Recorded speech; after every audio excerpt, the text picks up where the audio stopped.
back to Press Play. It is episode 7. We only have 6 weeks, I think, left of the semester. It's very exciting. And today, or this week, we're going to be talking just all about Game of Thrones, specifically what's going to be going on next season, kind of our predictions. And with me is my friend Graham. He's a huge movie buff and really into Game of Thrones. So we're just going to jump right in because I have tons of questions because I want to know all about what you think is going to happen. So, first random question. Is Cersei actually pregnant? No. There's no way.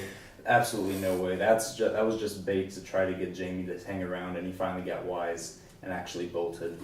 That was honestly one of my favorite moments of the season when he actually left her. I was like, yes, Jaime. It's like, you finally broke away. That was wonderful. Yeah. But she's not. The first second she said that, I was like, you liar. Yeah. Okay. And then, is Bran the Night King? That theory intrigues me so much because it kind of... the only thing that doesn't make sense about it to me is, like...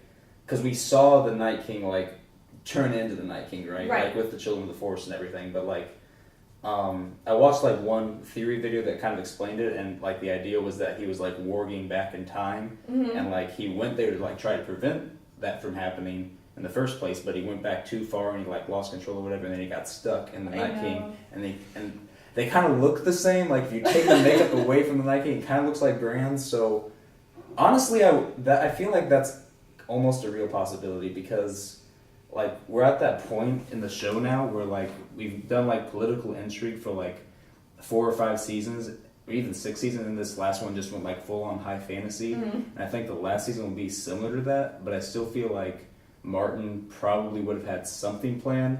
It's a little bit more twisty, a little bit more complex than just a big fantasy free-for-all at the end. Right. So maybe. That's probably not it, but I'm just saying there's something twisty's going to happen, and that could be it. Yeah, there's something to it. I agree.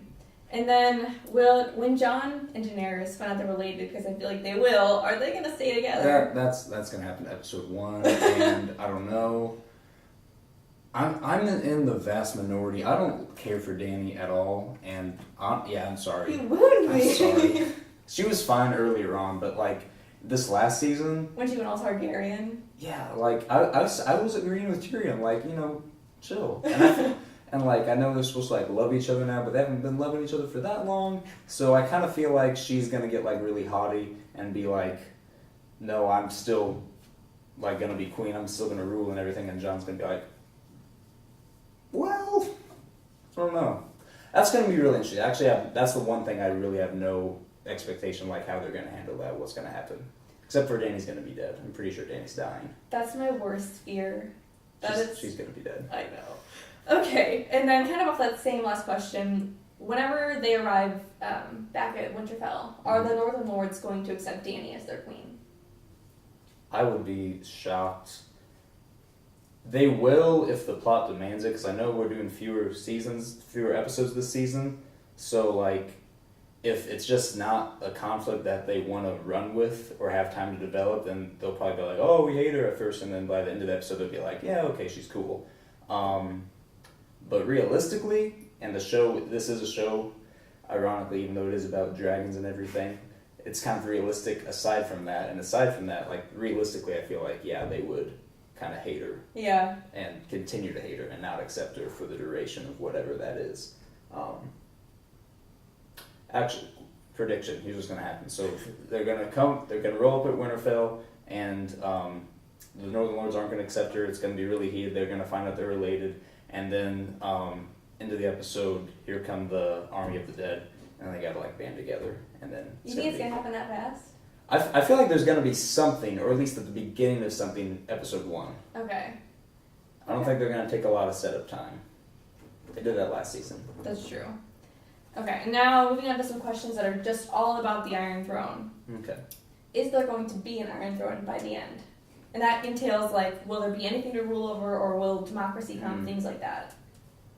I think whatever happens, it's going to be something like that. Whatever happens at the end of this, it's going to be drastically different than the Westeros that we've known prior to this, just because of how big the series is and how it's been snowballing. I feel like it would be kind of anticlimactic for this to end and just be like, oh, John's on the throne or Dany's on the throne.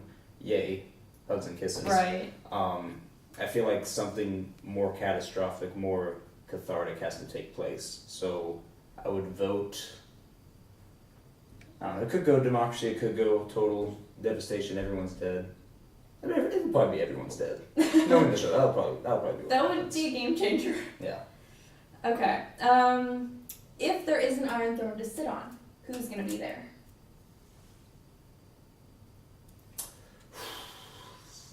It's gonna. See, I think it's an underdog. I don't think it's actually gonna be Dany or Jon. I feel like Jon's gonna go down like Blaze of Glory, and Dany's gonna go down, probably within the first 3 episodes of the season. No. I think so. I think so. So whoever takes over is gonna be like a right hand man. Like it could be Davos. It could be Sansa. Yeah, that's what I would pick. I think it'll be Sansa. Sansa would make a lot of sense because she's got like the democratic vibe still, but enough of like the former Westeros. Like she could like usher in that new era. I feel like that would be a good catalyst for that. Unless she dies, which she'll probably die. Everyone's gonna die. It's gonna be really bad. Aside from what you think is gonna happen, who idealistically would you like to have end up on the throne? Who do I want ruling over me? Instinctively, I don't want to go with Dany, but at the same time, I know Dany would bring democracy, and that's kind of cool. So, maybe Dany. Just don't cross her, and then you don't get burned. But I'll probably stick with my boy Jon. Jon's my favorite. I'm just gonna stick by him for now. Although, like in a new version of Westeros, where there's not like constant war and political struggle, I feel like Jon's ruling style is less relevant. But I like Jon, so we're gonna stick with him. I'd say Dany, but I mean, yeah, predictable. Okay, and now we're gonna play a game. I'm just going. That's a lot of names. Yeah, we're gonna go through most of the Game of Thrones characters that are relevant, and Okay. you're gonna tell me if by the end of this season are they gonna be dead or alive. Okay. Okay, so let's just start off. Jaime. Dead. I've been waiting him to die since season 2. I thought he was gonna die last season. Yeah, I really thought they were gonna kill him off in the The loot train. the loot train battle. They didn't. I don't think enough. I thought him or Bronn should have ate it. Yeah, I don't think enough people died last season. That's pretty horrible to say, but But like I'm expecting something. I need a gut punch, and I got nothing. okay. Cersei. Cersei's. I don't know. She's either a definite dead or she's gonna win, and there's like no middle ground. I'm gonna go dead though for now. I agree. Tyrion. I'm gonna cry when Tyrion dies. He's smart. I'll say Tyrion lives. Tyrion could be on the Iron Throne. That could be the other underdog. I'd say he's smart, but I don't think there's a way he's gonna live through all this. Okay, well, maybe we'll see. We'll see. I know most people are dying, but Yeah. fingers crossed for Tyrion. I'm going to live just because I'm biased. Tormund. He should have died last. Well, he might already be dead. The wall collapsed. He's already dead. Yeah. What kind of question is that? He's dead. No, he is not dead. He is just buried in some snow. And do you know how big the wall is? That's a lot of snow. He's dead. I have high hopes for him. He wasn't gonna go out that way. No. Maybe at the end it'll be like a big afterlife montage, and he and Brienne will like finally get together in the big Westeros in the sky. That'll be great. You're right. Yeah. Next up is Brienne. Blaze of Glory, death. Yeah. She's going down like a champ. She is. For Arya or Sansa, one of the two. That would be really good for her. Yep. Sir Davos.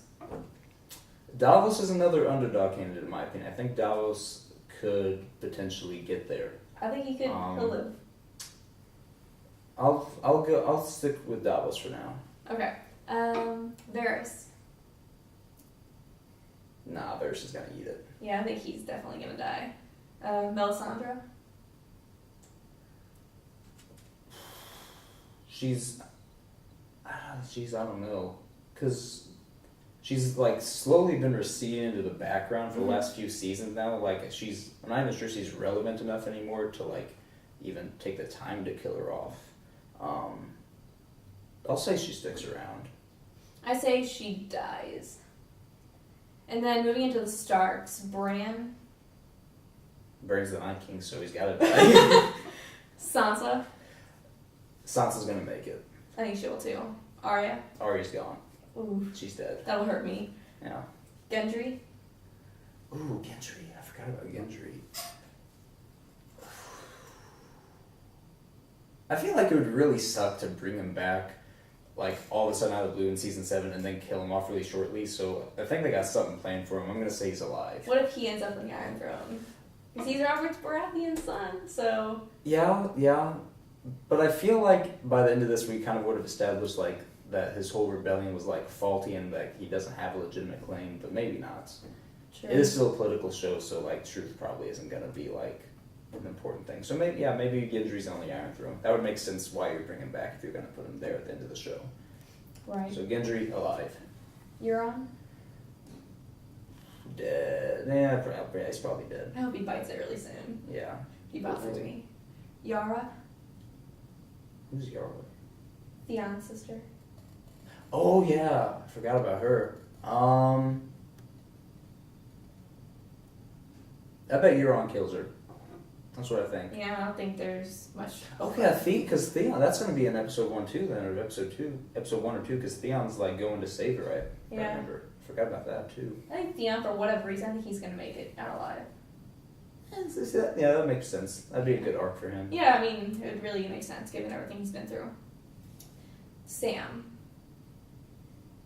Sam's got to make it. Just on hope alone. I think he is. Pure optimism, he's got to make it. Yeah, I mean, the first time I ever saw Sam, I was like, he's gonna die really soon. And then all these seasons later. He's still here. Still trucking. He's going to be there. Yeah. What about his lady friend, Gilly? Ooh, I don't know if she's going to make it. I think that might be a tough moment for Sam. That would be so tragic. She's like done nothing wrong. She's just there. Yeah. She's like the innocent bystander in all this. Yeah. Poor girl. Yeah. It's gonna be really sad when she dies. Yeah. It'll be a shame. And we're getting to the last few. Okay. Missandei. Dead. I could see that. Grey Worm? Oh, I think he's gonna die. Yeah. That would make sense. Well, I don't know. Sure. Again, it's kind of like Melisandre. Like, he's kind of there, but he's, like, minor enough that I don't know. Right. We'll see. But if Missandei can die, then he can die. Yeah. Drogon and Rhaegal. I don't know. I feel like... I kind of feel like going back to what we were talking about earlier, like how at the end of all this, I feel like Westeros has to be a very different continent. Mm-hmm. I feel like for that to happen, dragons can't really be a part of the equation. It was so hard to watch Viserion die. I was like... Yeah, he's like barely in it. I've never seen like, I don't even remember what Viserion looks like without like being all iced up. I think I've only seen him like in season 5 in the dungeon. Every other show is like him way off in the distance. I think dragons are all done. I hope they live, but I think you But might be right. we will get to see Jon ride Rhaegal before it's all said and Oh, done. yes. Yes. It'll all be worth it. And last but not least, Jon and Daenerys. Daenerys is going to eat it.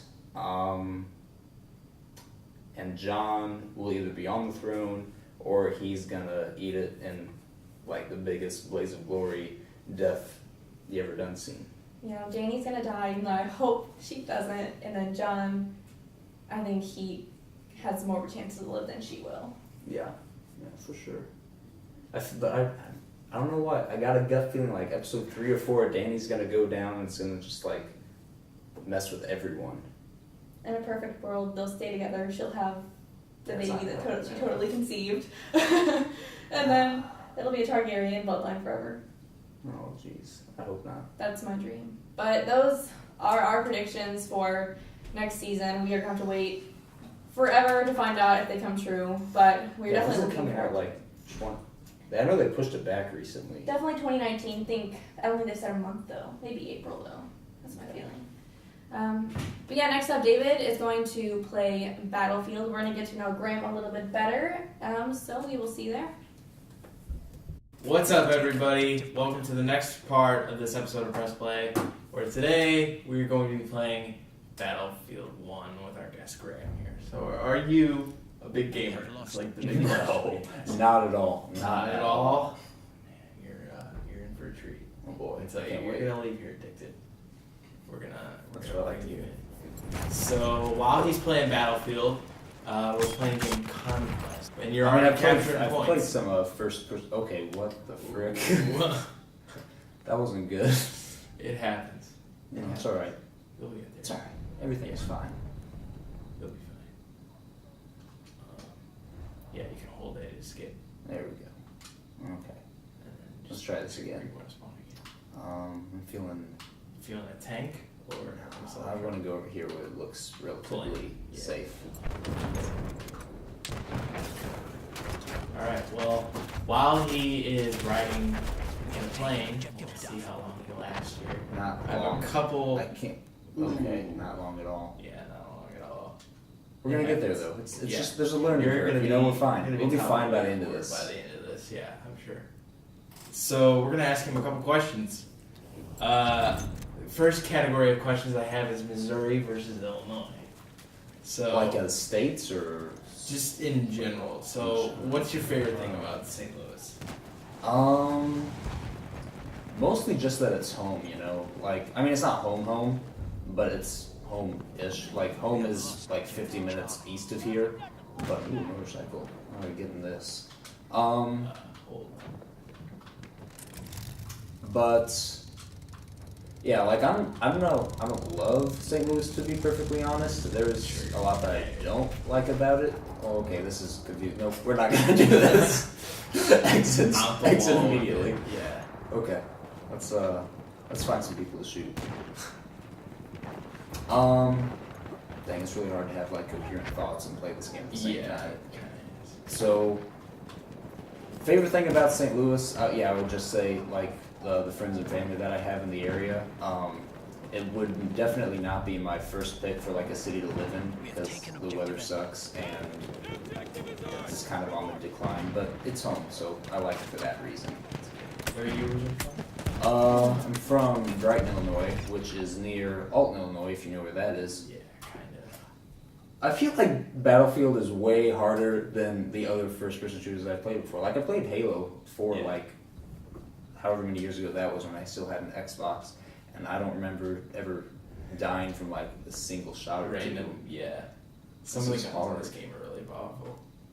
But, yeah. So, I feel bad. I think I'm really messing this up for my team. it's fine. It's fine. Everything's fine. The team's doing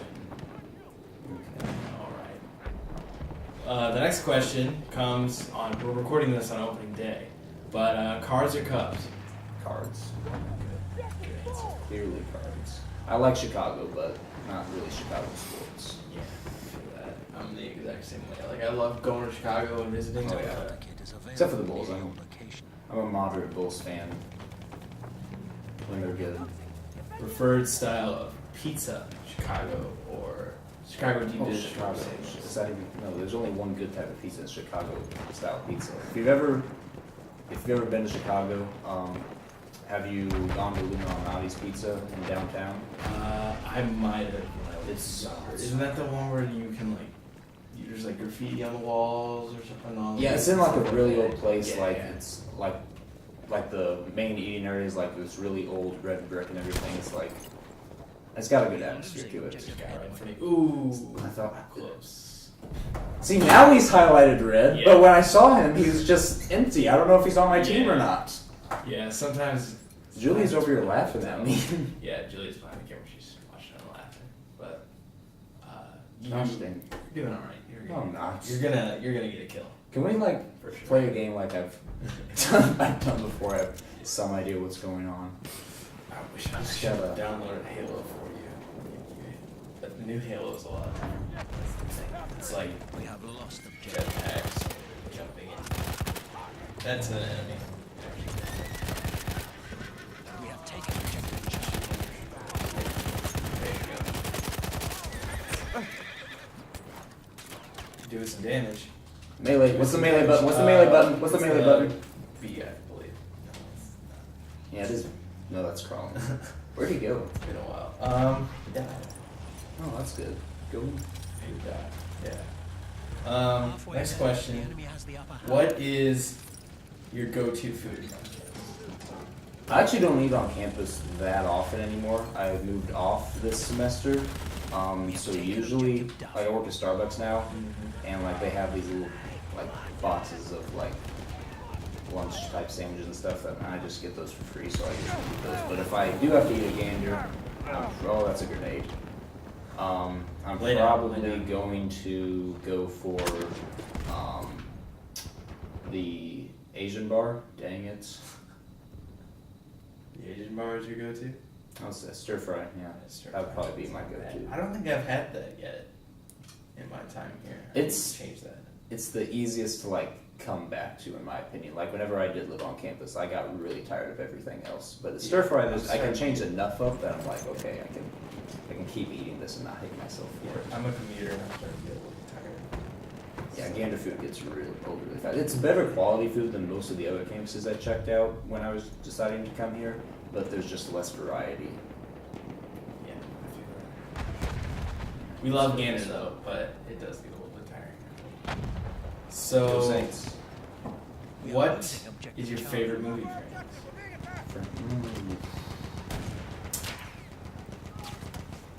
Okay. That's. Gosh. Okay. Favorite movie franchise. Instinctively, I always go with Star Wars, but I'm not super on board with like new wave Star Wars. Like, Yeah. I have this big soft spot in my heart for the original 6. So when we're saying franchise, kind of implies that we're messing with the new stuff a little bit. And I'm okay with the new stuff, but it's not why I like the franchise in the first place.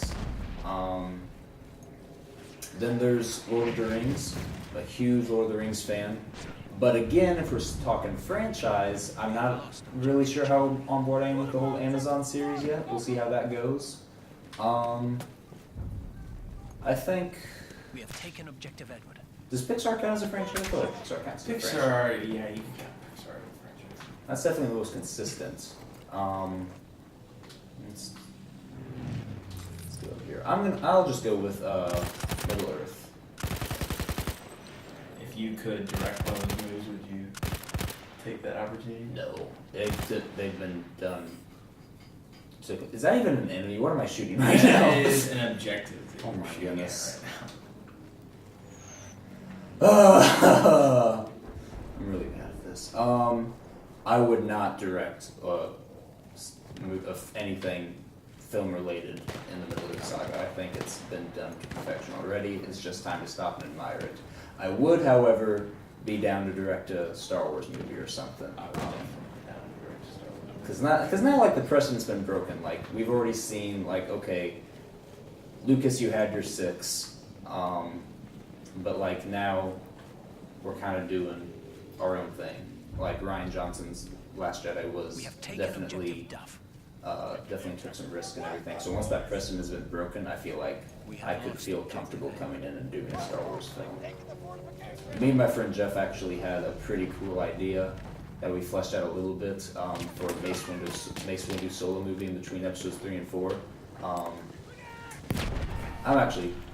Oh, that's a grenade. Oh my gosh. Thank God for that tree. Saved Right? it.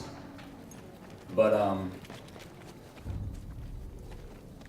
We have What was lost that? objective Butter. Mace Windu. oh yeah.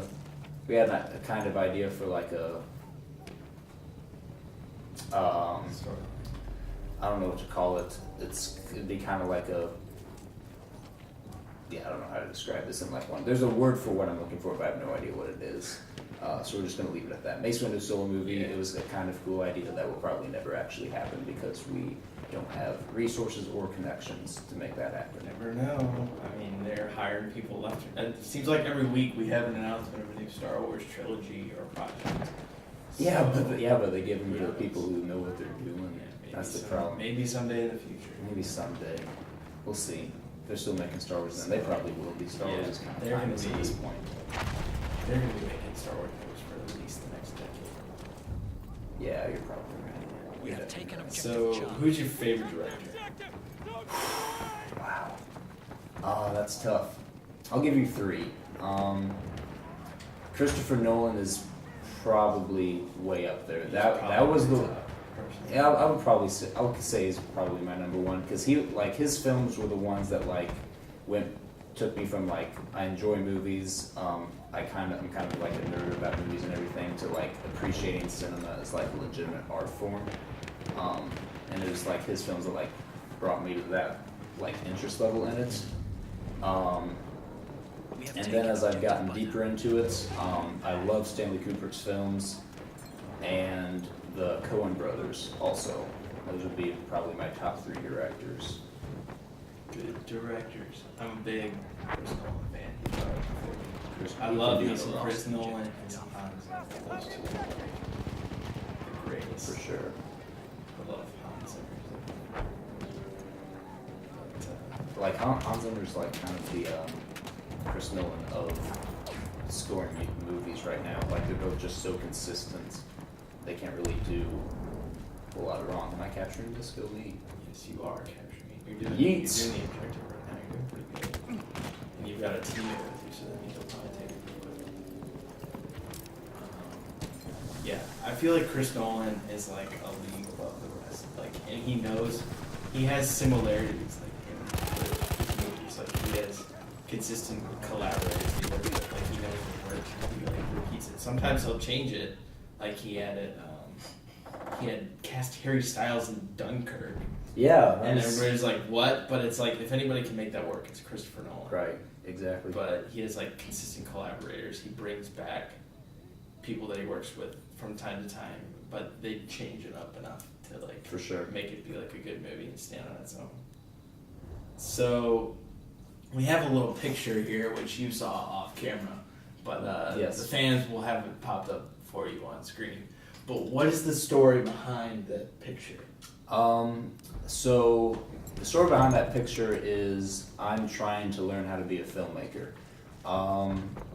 Last semester, I changed my major from actuarial science to math education. And kind of the reasoning behind that was I wanted something that would make filmmaking feasible for me in the future, logistically possible, and teaching made sense to me because summer's off and everything. Because I didn't want to go to film school and go into the industry of filmmaking. It's just something I wanted to have time to do and explore for my own purposes. Well, not necessarily my own purposes, but it's something I wanted to pursue, and that kind of made it feasible. So this last semester in winter break, fall semester, I wrote a script based off a concept that my friend Jeff had. And then we shot that. Forgot what the melee button was again. I think I ducked, but I meant to hit him. It's fine. But yeah, we shot it in about, I think we shot it actually over, 2 days. We shot it in 2 days, right before Christmas. I've been in the process of editing that for the entirety of this semester. It's been kind of slow coming, but yeah, I'm trying to learn how to make movies. What is your best movie score? I'm a big fan of the Blade Runner soundtrack, the original one, the 80s one. Gotta love But those 80s. 2049 is also fantastic. Hans Zimmer again. What else is there? One of the other film scores are pretty noteworthy for me. Howard Shore's The Lord of the Rings. That's perfect. Especially when you have Ed Sheeran on your Hobbit movie? Oh yeah. I love all the end credit songs they did for The Hobbit and Lord of the Rings. Yeah. Icy Fire. That was one of my favorite. Ed Sheeran. It's pretty solid. What else is there? Shoot. I never. Yeah, it's kind of hard to learn. But yeah. So real quick before we go, I think that's gonna end this episode. It's a little bit different. Obviously, as you can tell by our location, but that's what happens when schedules change and things line up. But before we go, we just wanted to give a little plug once again to what we've been working on really hard at Pawprint. We have been working on the Golden Louies Awards, which are going to be April 26th. Julia and I will be presenting one of the awards of the night, the Tech Savvy Faculty Member Award. It is April 26th at 7 p.m. in the DUC Atrium. Come for a night of fun, awards, and free food. So that's going to be fun. We hope to see you there. And we're also working on a little something that you'll see to up our game a little bit in press play in a couple weeks. We're changing the format a little bit, let's just say that. Be sure to follow us on Twitter at MUPressPlay to get a little bit of a hint to figure out what we're working on, and we're going to have a big announcement over there pretty soon, so stay tuned to that, and we will see you guys in the next episode. Thank you for being our guest this week. Oh, thank you for having me. It was fun. We will see you guys next week. See you, everybody.